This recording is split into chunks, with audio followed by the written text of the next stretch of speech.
But when they asked Stockdale, what did the people who made it through have in common? He said, we had an unshakable sense that it would turn out well. And so the paradox being the sense that, hey, I don't know how this is going to work. I don't know if it's going to work in the form that I am initially setting out to create. But there is an inevitability that if I stay in the game, if I keep showing up and creating and responding, over time, something good is going to happen. Something good is going to come. As opposed to, I've got to reach this goal in this time, this way. And so it's like, we go in with such a rigid thing that it's very easy to get disappointed. It's very easy to get discouraged. It's very easy to lose heart. And then it's over until you find it again. I'm Srini Rao, and this is the Unmistakable Creative Podcast, where you get a window into the stories and insights of the most innovative and creative minds who've started movements, built thriving businesses, written best-selling books, and created insanely interesting art. For more, check out our 500-episode archive at unmistakablecreative.com.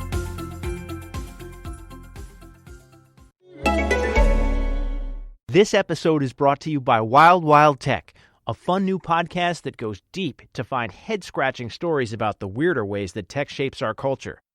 Like how the U.S. Army is recruiting the next generation of soldiers on Twitch, or that Apple changed how their products were designed, just to look better in movies, or that an AI is producing hundreds of thousands of melodies every second just to dismantle music copyright law. You're not going to believe the weird stories that Wild Wild Tech uncovers about how the technology companies you know and love are changing our culture. Subscribe to Wild Wild Tech. It's available now, wherever you listen to podcasts. Today more than ever, it's essential that we're making the right decisions to keep our bodies healthy, to help us be resilient, live better, or simply take on whatever the day may bring. But we're overloaded with nutritional information, leaving us with more questions than answers. Does that even work? Can I trust it? Will that work for me and my goals? How do you know what your body uniquely needs unless you ask it? Well, for the truth seekers, the change makers, and the goal getters, the answers are inside you. Inside Tracker is the ultra-personalized nutrition platform that analyzes your blood and DNA biomarkers along with your lifestyle habits to help you optimize your body and reach your goals. Inside Tracker's patented system will transform your body's data into knowledge, insights, and a customized action plan of science-backed recommendations. Are you ready to take control of your health and wellness journey? Unlock the power of your potential with Inside Tracker. Get 25% off today at insidetracker.com/listen. Michael, welcome to the Unmistakable Creative. Thanks so much for taking the time to join us. Thanks for having me.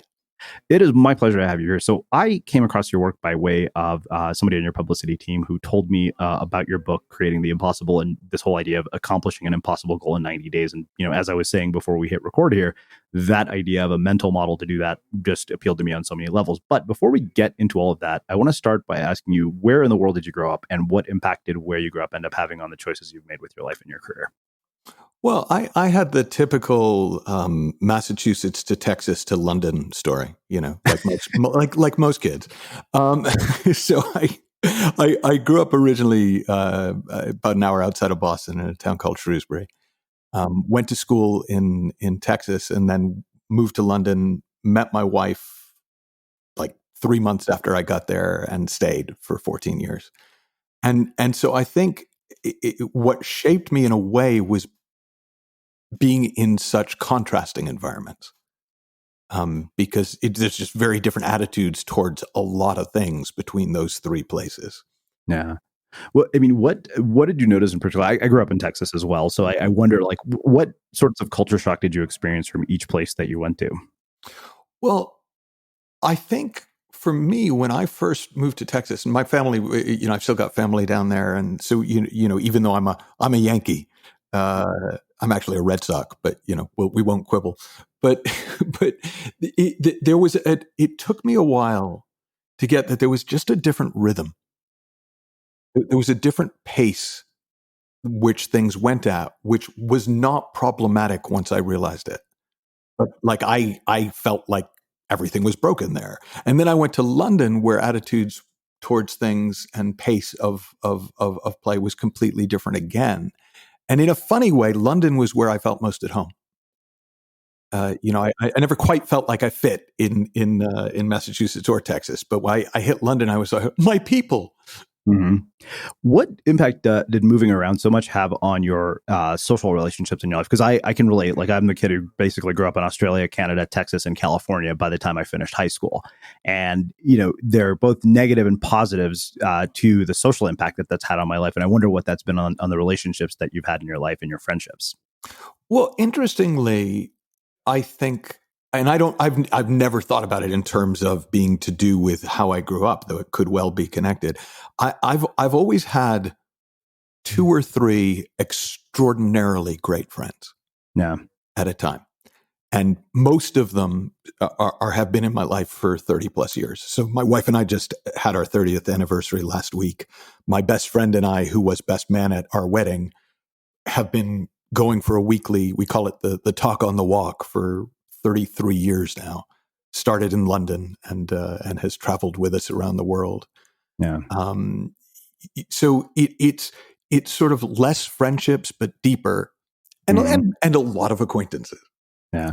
What do you think allows for the depth of the kind of friendship that sustains over 30 years? Because, I had Lydia Denworth here, who wrote this beautiful book on friendship, and we were talking about the sort of psychology of friendships. She said, we've done all sorts of research and, intimate relationships, like family relationships, but friendship was one of those that nobody had ever done work on. And she wrote this breathtaking book on it.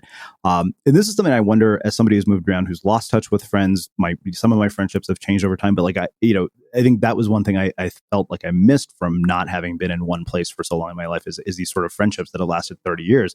What do you think leads to that? Like, what sustains that kind of a relationship?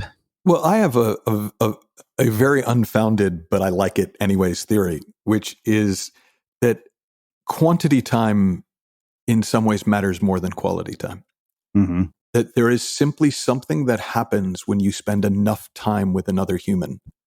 There were these ski boots when I was a kid. They were called PKs, and they were, advertised as the most comfortable ski boot you'll ever wear. And the way they worked is you'd pick out like an outer shell of the ski boot that you liked the look of, but then you'd put these little plastic bags on your feet and stand in goop, and the goop would form to your foot. And after about an hour, it would be solid enough that they then move it into the shell. And so you could sort of, those boots were literally formed around you. And I think friendships have that aspect to them, that you don't necessarily need to, once the mold has set, you don't necessarily need to be in touch regularly at all. That's those great moments we have where it's like, God, it's like we haven't seen each other in years, but it's like we've never been apart. Mm-hmm. That's the payoff. But early on, it really is forged in time. Yeah, well, it's funny because Lydia mentioned that, right? She said frequency matters a lot. Like, how often do you interact with somebody, that kind of stuff. And what I also wonder is, why certain friendships come to an end, with age. Like, we go through different phases of our lives. Like, I know for a fact that there's certain people that I was very close to at some point in my life where I just don't feel like I relate to them anymore. Like, what is that? What causes that? Well, hopefully evolution. Like, in other words, generally speaking, when that happens, it's one of the two people has woken up to another level, and it's not necessarily you, but it can be. And so the truth is, when we see life from the same kind of place as somebody, we're going to get on. But at certain points in life, we just have different thinking and we live in a different world. And I always remember, Tom Lehrer, was he a Harvard professor who did funny songs, political and Be Prepared and the Atom Bomb song. And he was big in the 50s. I don't know, it's before my time, but I loved his music. And he stopped doing music during the Vietnam War because he said, it's not funny anymore. Now that kind of shift, and I don't know whether that was a good thing or a bad thing, but that's a game changer, because suddenly anybody who finds it funny, well, how can you find this funny? Now it can go the other way where you suddenly find more things funny. and you find a new friend group that way too. Yeah. Well, I think you brought up pace, which to me is really one of the things that's fascinating. You think about sort of Texas, I don't know when you were in Texas and sort of London and, where we're at now, where the world moves at, sort of breakneck speed. We're all kind of sitting in our houses, disconnected from the world with, technology being our main means of communication. And I feel like in a lot of ways, friendship has sort of taken a back seat, and the result of which is like a loneliness epidemic. And part of that, I think, is pace. So I wonder, like how pace impacts social relationships in each of the locations that you were in, and what you think about this whole situation we find ourselves in now, particularly because I know you mentioned, you have, children who are in their 20s. Well, it's been really interesting watching their friendships deepen.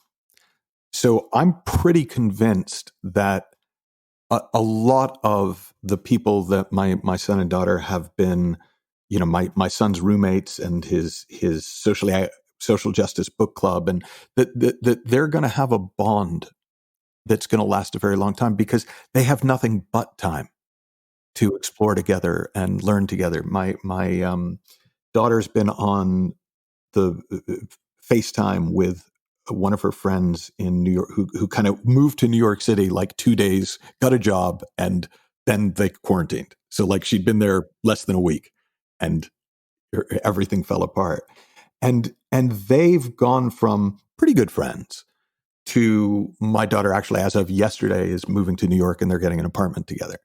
So there's something about having more time that does definitely, again, it's that frequency. It sounds like your guest talked about it as, where you have time to really connect beyond the surface.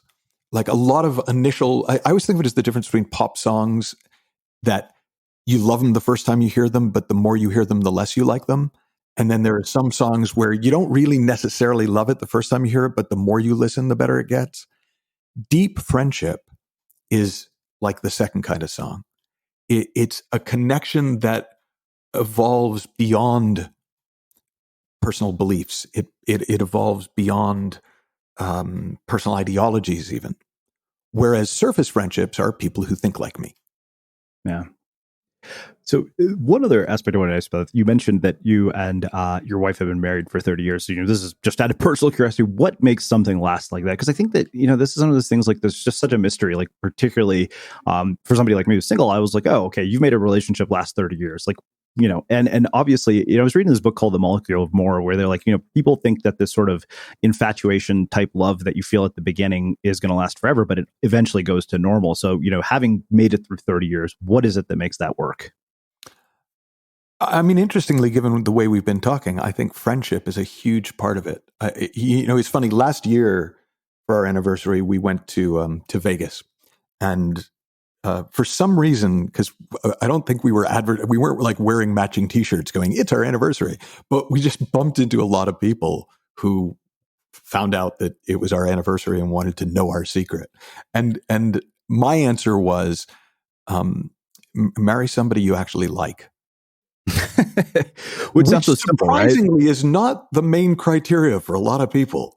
But I liked my wife's answer as well, which I think she might have catched from Dr. Laura or something, but it was, choose wisely, treat kindly, which I liked as well.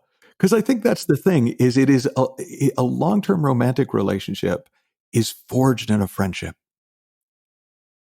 And I don't know, I've been with Nina most of my life. So it's like, I don't have a lot of personal comparisons, but it seems to me that the relationships that I know, not that just are long, you can stay together out of spite, but where the couples actually still like each other, it's because they always did. Mm-hmm. Yeah.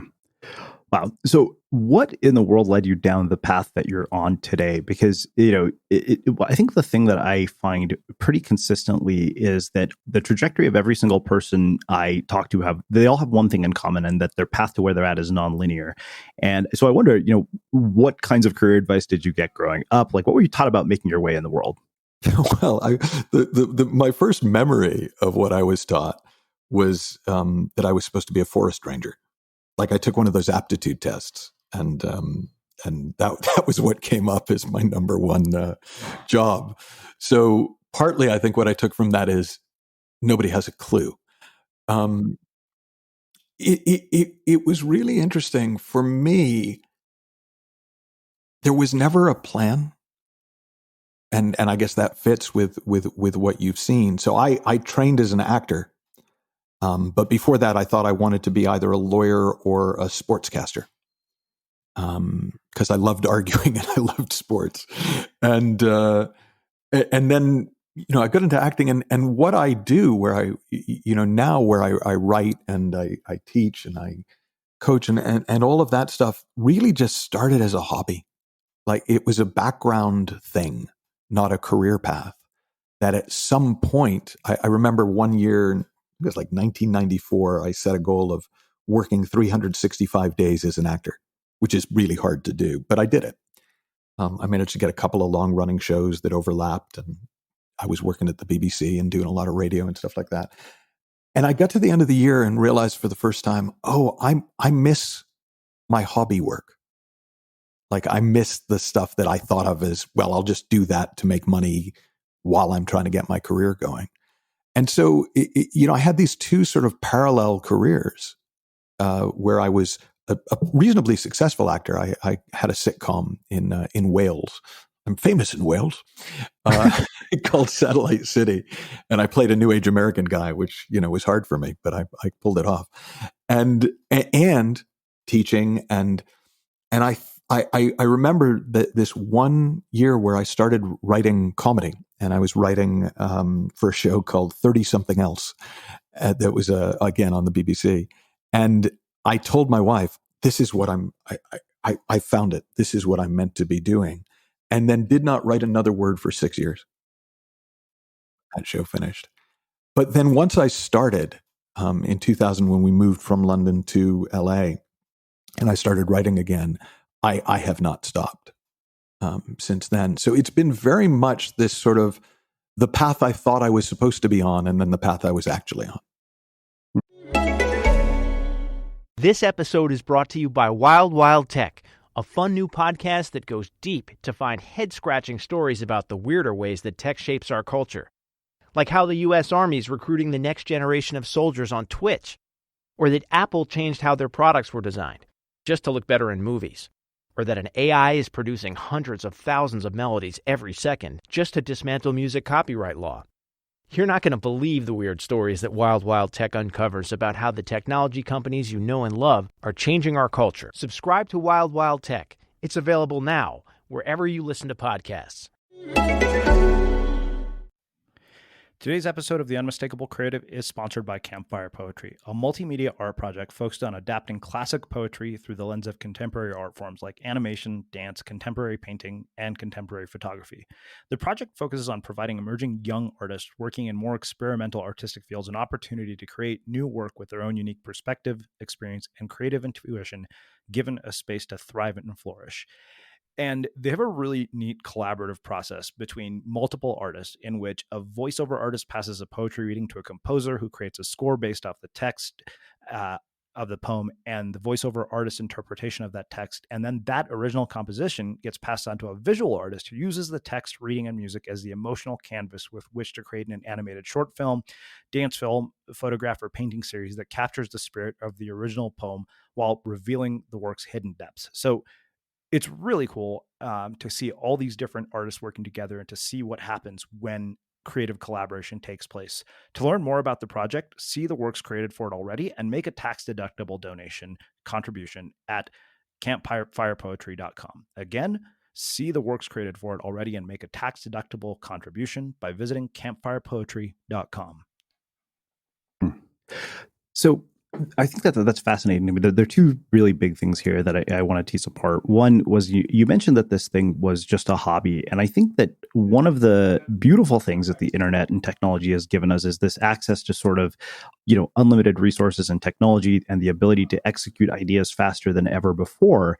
But the sort of negative consequence of that is, people don't have hobbies. Like it's, I mean, I wrote about this in my last book. There's an article, on the New Yorker about the artist way and the age of self-promotion, where the author basically said, like we've kind of created a culture in which, if you have an amazing voice, you have to start a podcast. If you have, great writing skills, start a newsletter. Like you have to monetize your hobby.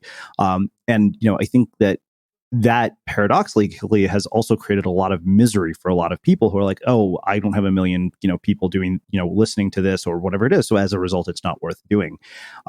So how do we find the balance, I guess, of fulfillment and ambition when we're pursuing things like this? Well, I think the biggest thing that I see people suffer from is premature practicality. That they sort of they won't try something unless they can see how it's going to pay off somewhere. And that's a killer, because you have no idea.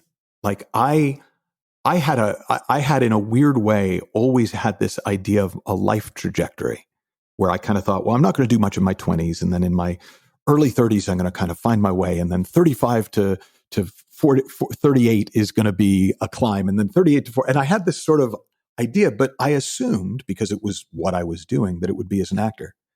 And oddly, my life has pretty much followed that trajectory, but in ways and fields that weren't even on my radar when I was first thinking about it.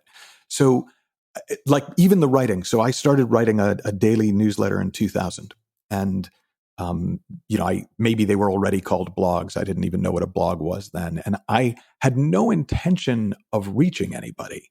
I just had so many ideas in my head, and I noticed that if I didn't get them out, I didn't get new ones. And so I just literally would write down an idea a day, and I started out sending it to 12 people back in the UK. And before I knew it was 200 people, and then it grew from there. But it wasn't until my son said to me, and I think we were about 2 or 3 years into it, Dad, how many people, read your thing? And I said, at that time, it was probably like 10, 15,000. And he said, if you charged each of them $1, you'd be rich. And it was really funny because it had never even occurred to me. Like literally, I had not once thought about that it was a business move. And so by the time I started looking at it from a business perspective, I was really grounded in it. And the other way that I see people get in their own way is they think they're supposed to make their living from doing what they love. And more often than not, because there's a learning curve in business, it winds up kind of killing the business and the love. Whereas, I kind of love the patronage model. In the olden days, artists had patrons. That's how they survived. They didn't make their living selling their wares. And there's something about even like seeing a day job as a patron. Like a lot of artists, a lot of creatives that I work with feel like failures if they have to take a non in their field gig. But for me, it's like, it's no different than an artist having a patron. It's just your job is your patron. Yeah, one of my favorite quotes I ever heard was from this woman named Diana Valentine. She said, treat your day job as the first angel investor in your business. Beautiful. That's exactly how I think about it. I mean, I remember a guy coming on a course, and he signed up, and the next day he phoned and he said, right, I quit my job. What do I do next? And I was like, see if they'll give you your job back. Because it's like we put an incredible pressure on something before it's ready to support it. When we try and jump in and go, right, I need to. I remember working with a guy who was a film critic for one of the big newspapers, and he wanted to write his own screenplay. And he'd talked about it for a long time, and part of why I was working with him was to get him to actually do it, and he did, and the movie came out eventually. But what I remember was the day he came in and said, I hate being a film critic. And I just looked at him and I said, no, you don't. He said, what do you mean? And I said, you love being a film. You absolutely love it. You just think you need to convince yourself that you hate it to get yourself to do this other thing you also want to do. And once he saw that, actually, it got a lot easier because he stopped trying to do it however he'd made up you're supposed to do it, and just did a bunch of things that he really enjoyed doing and got good at them. No, I think that, I mean, I once said, like, I was really fortunate that when I started this project, I had a day job and I didn't have the pressure to earn a living from it. So I think that was one of the big things that actually allowed it to sort of have, the impact that it did, because I wasn't constantly thinking about, metrics, which I think can often get in the way. We'll get into that when we start talking about creating the impossible. There's one other thing you said earlier where you made this distinction between what you thought you should do and what you were doing. And you actually acted on the thing that you sort of felt that you were, made to do. Why do you think people ignore that sort of moment in their lives so often? I think it's a couple of things, but they're probably both fear.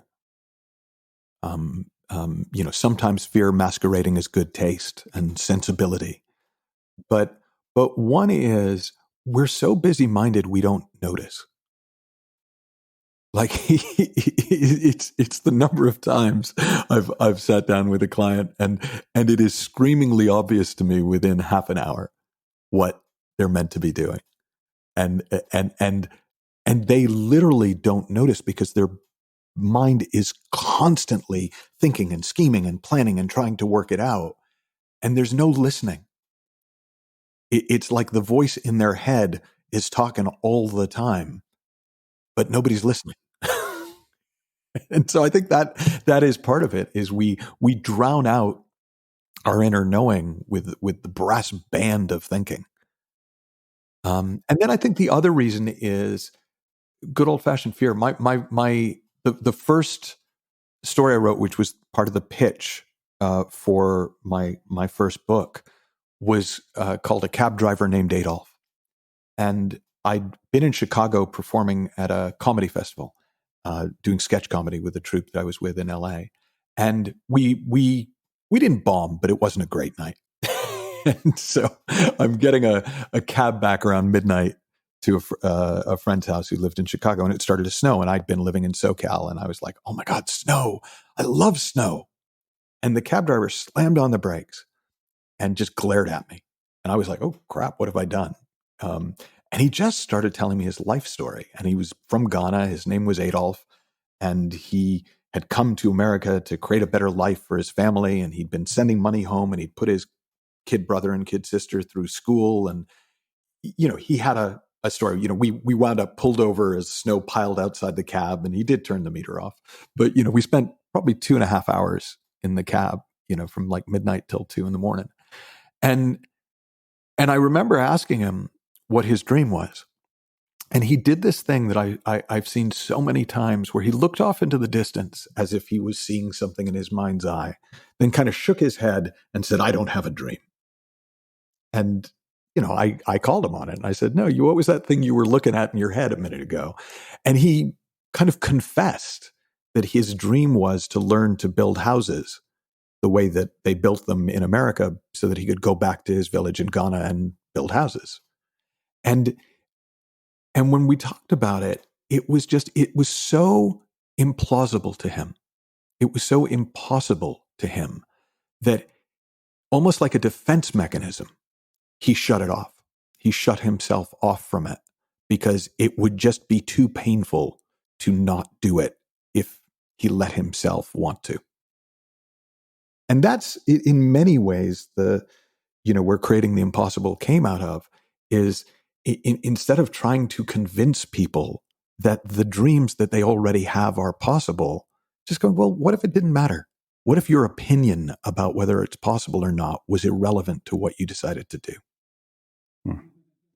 So I love that. I want to start going deep into this whole idea of impossible. There's one thing I want to ask you about, from acting, and this is something I always ask creative people who have different art forms in mind. What did you learn about discipline, habits, routine, and ritual from your time as an actor? Not as much as you'd hope. I mean, what I think I had going in that was actually a big contribution to my career was I had a level of recognition that pretty much the most important things that you can do in any job are show up on time and do what you say you will. It's just I didn't realize that would turn out to be a competitive advantage. Like I just thought everybody did that because that's how my dad.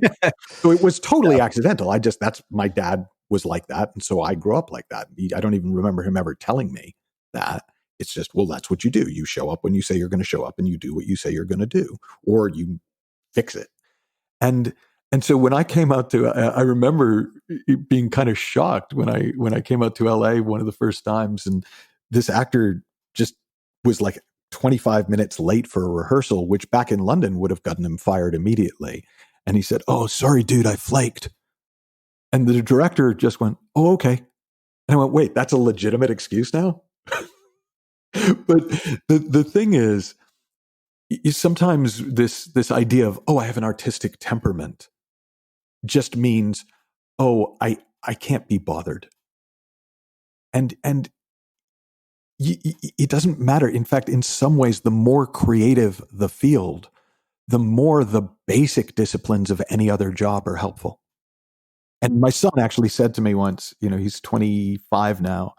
And when he finished college, we went on a road trip and hung out for a while. And he said that probably the thing that he learned from me that had served him best was that simple idea that showing up on time and doing what you said you would turn out to be a competitive advantage. It's kind of funny how something that simple really works. But I think to this David Brooks quote I read somewhere, I don't remember what it was, where he said, "You want to work like an accountant, but think like an artist." Beautiful. That's way better than what I just said. but the same point.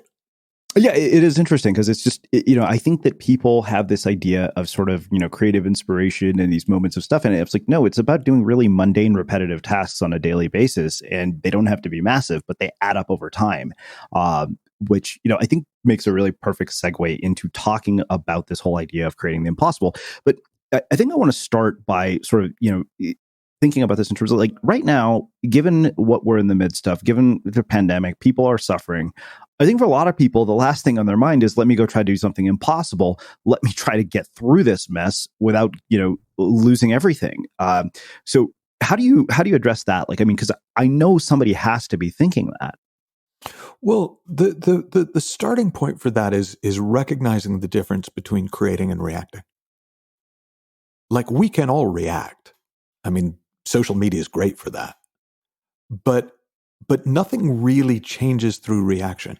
I mean, it might in the short term, but not long term.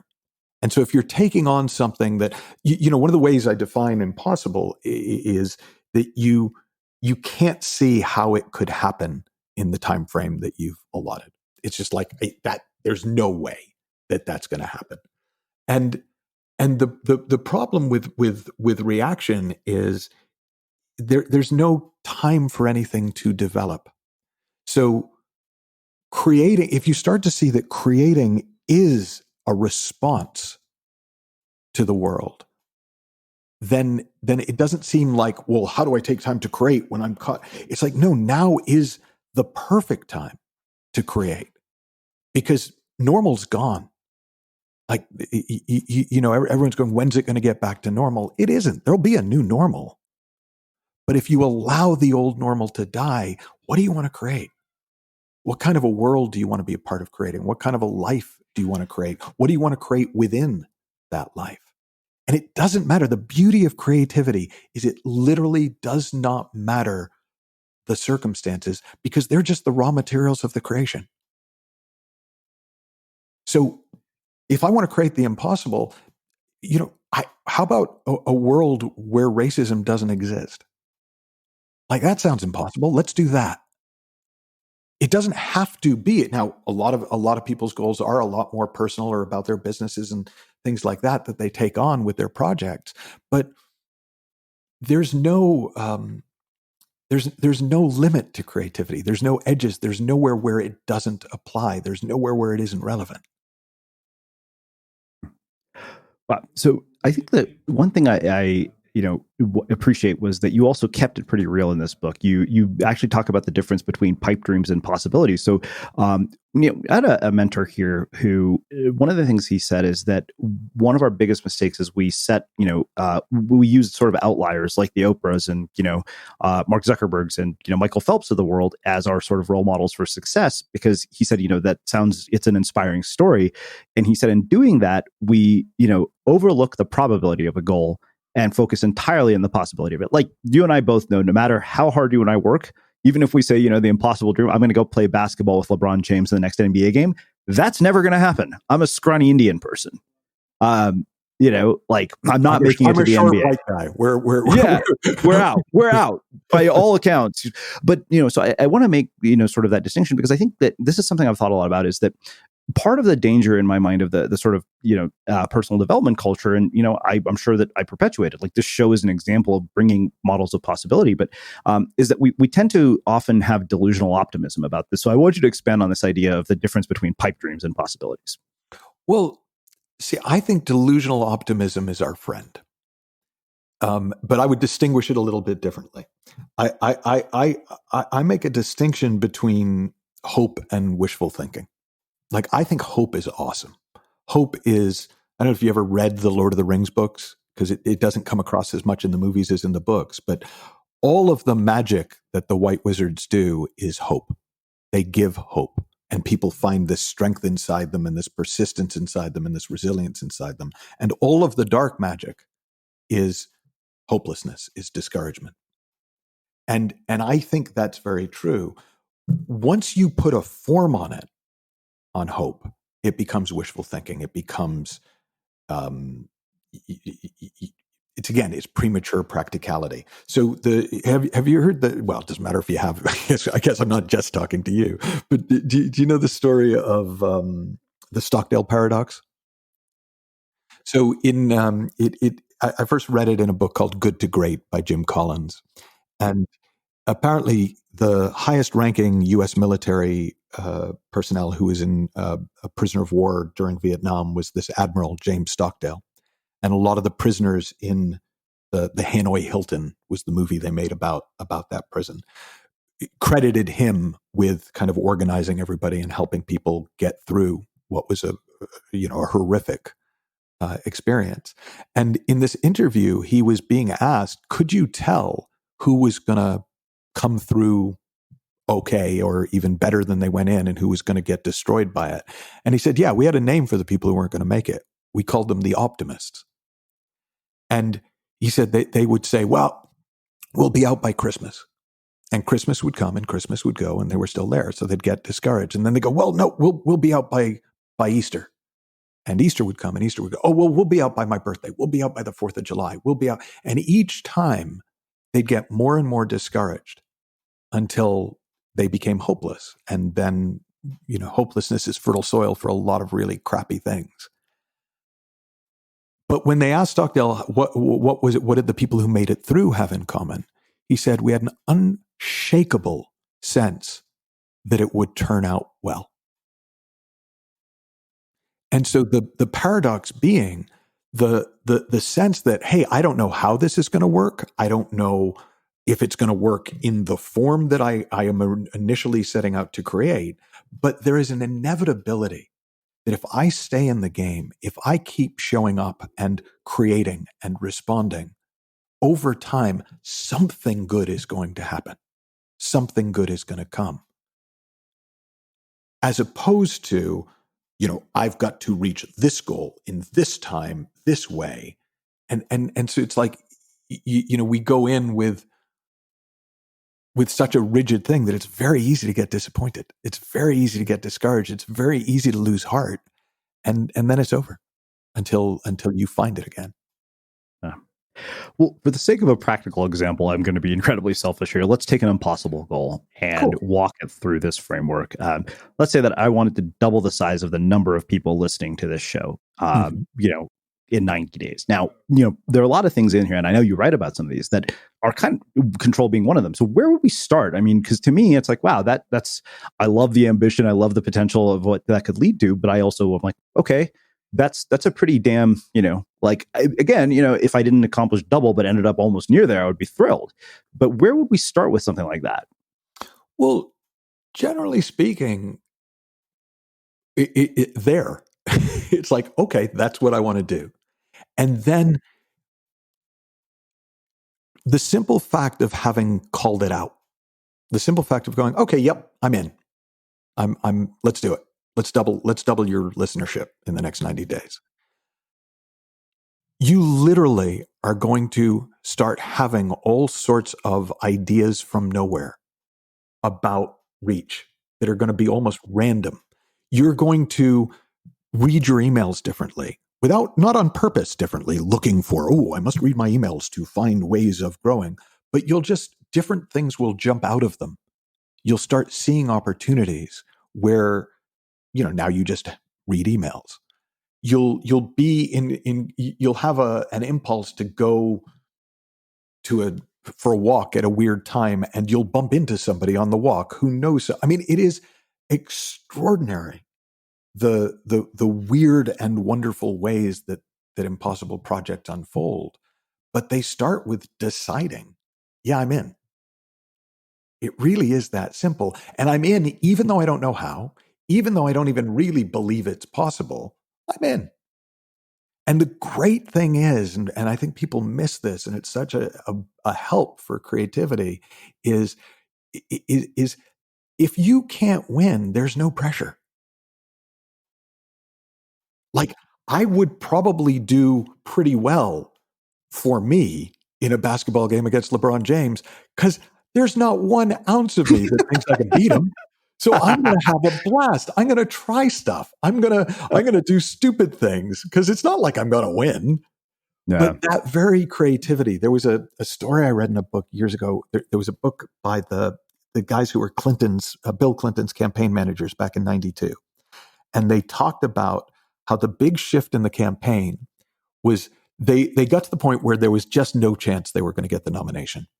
And so they went, okay, well, we're at this point, we probably can't win, so let's just try stuff.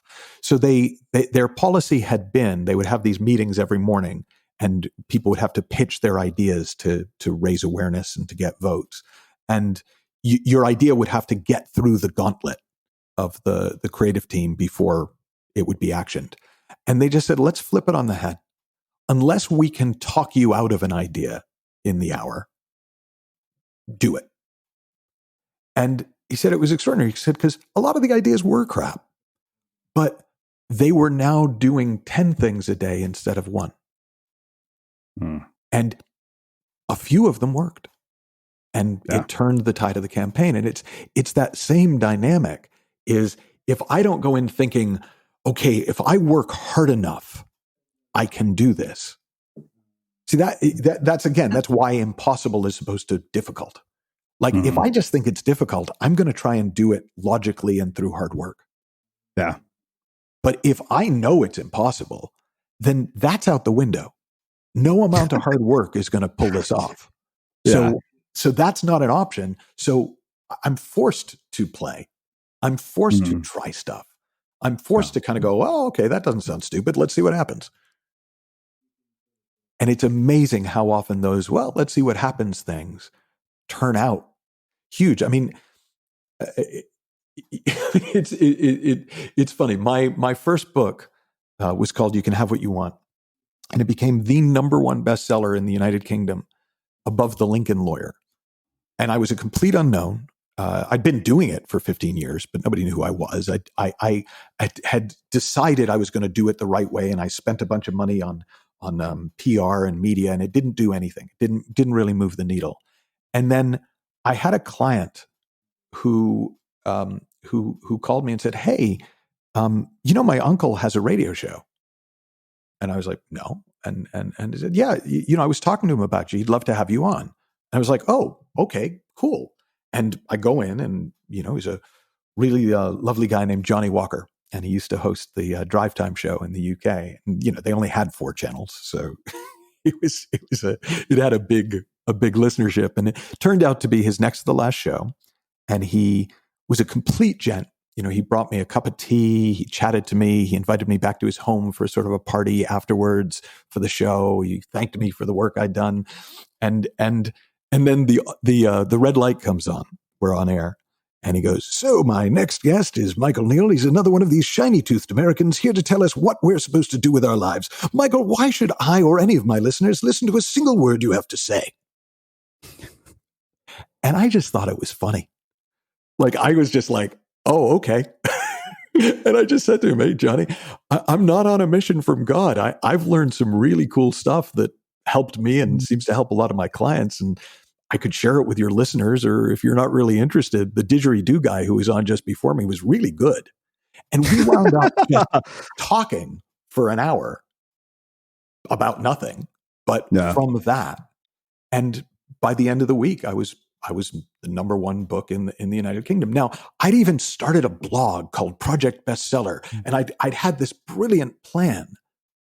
And I kind of was almost disappointed I had to abandon my plan because it happened in about 16 days. Wow. It's kind of crazy to think about, that, because there's a guy named Victor Cheng who wrote a book called Extreme Revenue Growth. And the very end of the book, like the book is incredibly tactical, but the very end of the book, he actually talks about, the biggest mistake he sees his clients make. And he basically says, all right, he's like, look, you can focus on 50% growth or 500% growth. But he said, if you focus on 50, he said, you're going to filter out anything that would lead to 500% just by default in terms of the way you're thinking. And as you're hearing me say that, I was like, oh, I guess I could ask people like, hey, just share this episode with one person. If you're listening and you've been listening to a long time, like, I wonder how quickly that would, start to create a ripple. Like, if we did that for a while, and it's kind of, one of those things where you're right.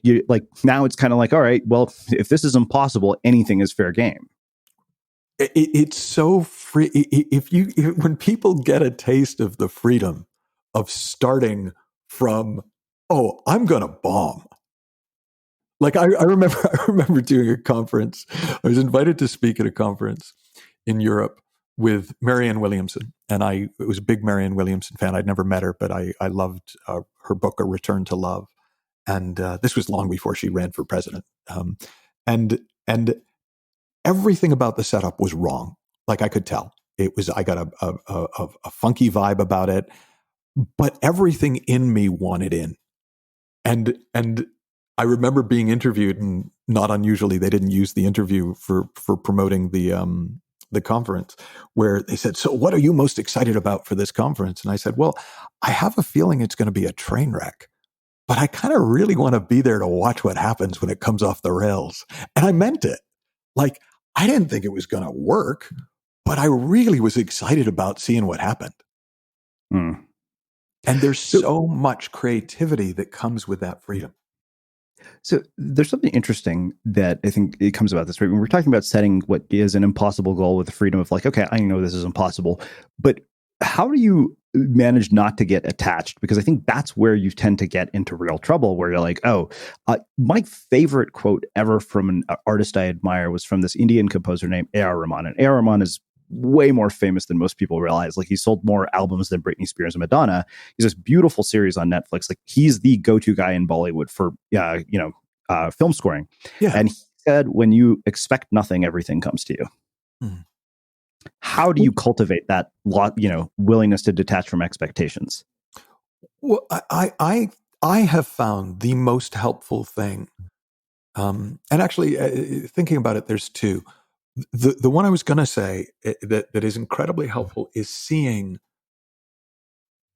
pressure and stress, in fact, self-consciousness of any form, are the ultimate enemy of creativity. So I have a pretty low tolerance. I wouldn't say zero tolerance, though I'd love to have a zero tolerance for pressure and stress. It is my absolute warning sign that I am off track.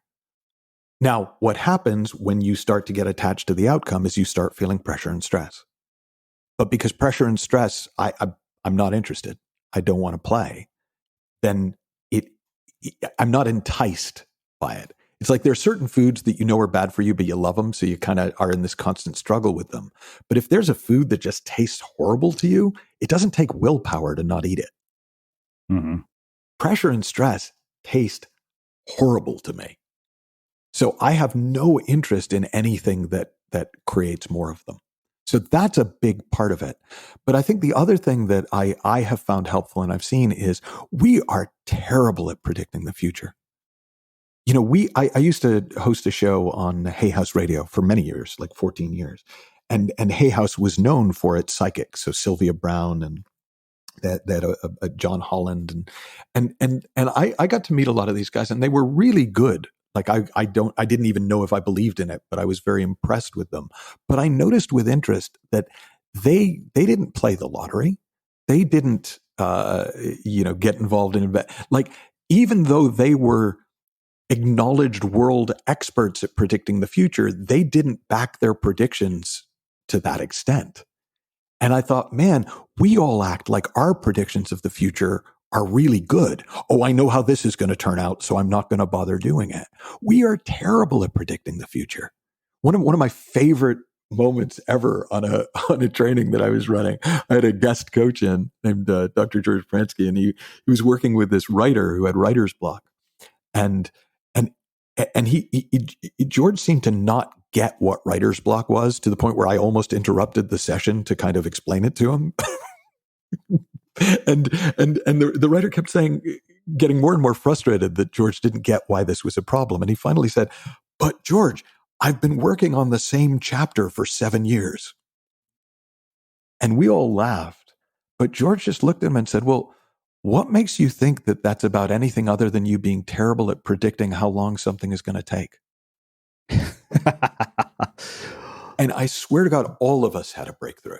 Like, that guy did go on. It took about another year and a half, but he wrote a book, became a bestseller, and so it worked, quote unquote. But actually, it was impactful for all of us, because we just all kind of realized in our own way, man, we spend a lot of time predicting the future and then making decisions based on what we made up. Wow. So I want to ask you about two concepts from the book. One was, what you call the flywheel of creation, and the other was this idea of KPIs in terms of measuring your progress. Because I think that this is one of the things I see over and over. Like when people ask me about developing writing habits, all this, I have to measure their progress in a way that they can control it. So it's like, don't measure whether you sold 1 million books, measure whether you showed up today. Well, I think that's a big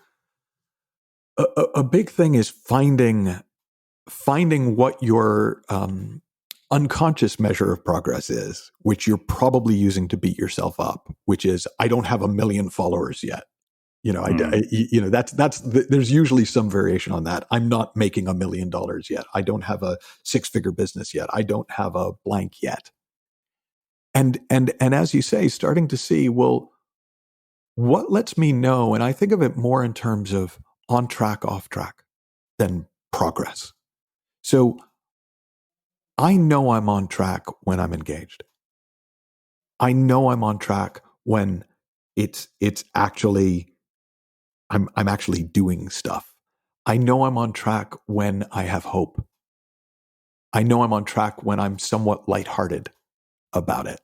I know I'm off track when it starts all looking really serious and important, and like, if I don't do it, something terrible is going to happen. I know I'm off track if I keep talking about it but not doing anything.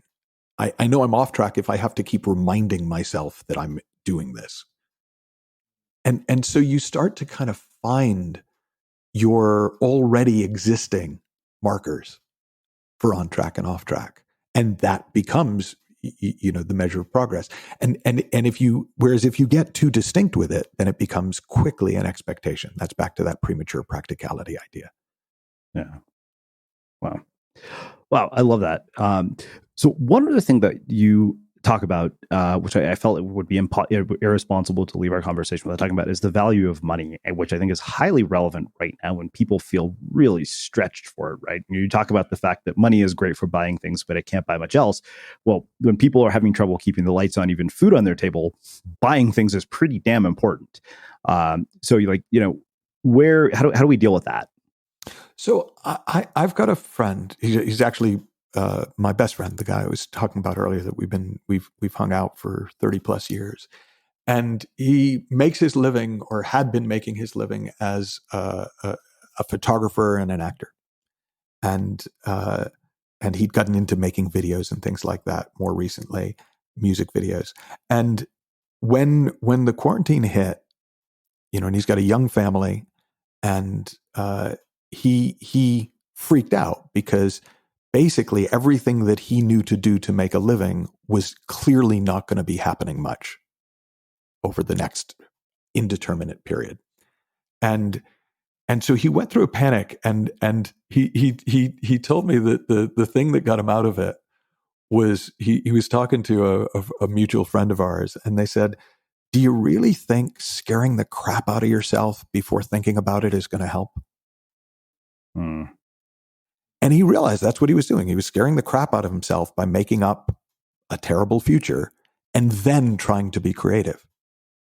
Wow. And so all he did was not that. Like, he didn't know what to do still, but he knew that was a bad idea. And of course, in that sort of space that opened up when he stopped using his creative mind to create terrible, scary futures, some ideas started coming. And he had an idea he was going to partner with a guy who ran a British pub, and they were going to do a food delivery and supplies delivery because the pub had still access directly to suppliers. And then that fell through, but he was kind of thinking, well, what does everybody need? Well, they need support and they need food. And so he decided, okay, I'm going to do fresh vegetable delivery. Now, no experience, nothing, but it just sort of came to him, and he was like, oh, that's an interesting idea. I wonder how I would do that. And then he started mucking about. He started calling farms and going, hey, how would I do this? And the first week, he actually, that he was in business, he got customers, but he lost money because it hadn't occurred to him he would need to negotiate with the suppliers. So he just kind of went assuming that they'd give him some kind of a price break. And of course, they just saw an easy mark and charged him, retail for supplies. But he learned. So the next week he found different suppliers. And, he's been up and running now probably about 3 months, 2.5 months. And the business is just growing from nothing, simply out of not starting from terror. Mm.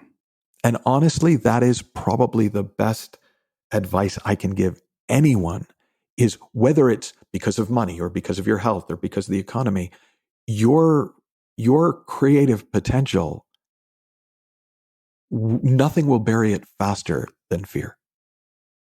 And Wow. most of the fear is you predicting the future and acting as if it's real. Huh. I love that. Wow. This has been packed with just, I love conversations like this because, it's funny. In my head, I was like, oh, I'm going to make you go through this very practical, linear framework. And somehow we didn't end up there. But I think that in my mind, it probably gave, me and probably a lot of other people a lot more to think about. So I have one final question for you, which is how we finish all of our interviews with the Unmistakable Creative. What do you think it is that makes somebody or something unmistakable?